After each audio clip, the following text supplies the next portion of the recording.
জাতি এই দাবি যদি ঠিক মতন মানে না মানে তাহলে এই দেশের জনগণ রুখে দাঁড়াবে।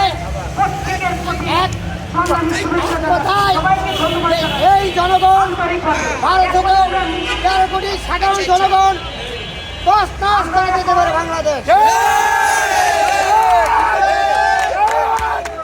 বাংলাদেশে যে কোম্পানিতে চাকরি করবে ওই কোম্পানি মেনে নিতে হবে।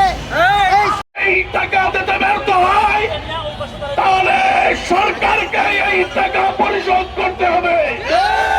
আমি বর্তমান সরকারকে আহ্বান করতে চাই, আমাদের যে সকল শ্রমিকরা রাস্তায় পথ শ্রমিক বিভিন্ন রাস্তাঘাটে ছোট ছোট ব্যবসা করে খাচ্ছে, তাদেরকে চাঁদা দেওয়ার নামে আপনারা রাস্তায় ঘরে উঠিয়ে দিয়েছেন।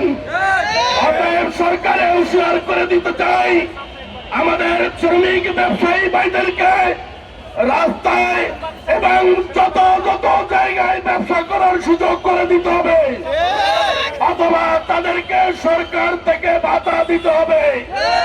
আর যদি ভাতা না দেওয়া হয় তাহলে আগামীতে আমরা সকল শ্রমিকদেরকে সাথে নিয়ে এই দেশকে অচল করে দেবো ইনশাআল্লাহ। আমি আমার কথা শেষ করছি। আসসালামু আলাইকুম ওয়া রাহমাতুল্লাহ।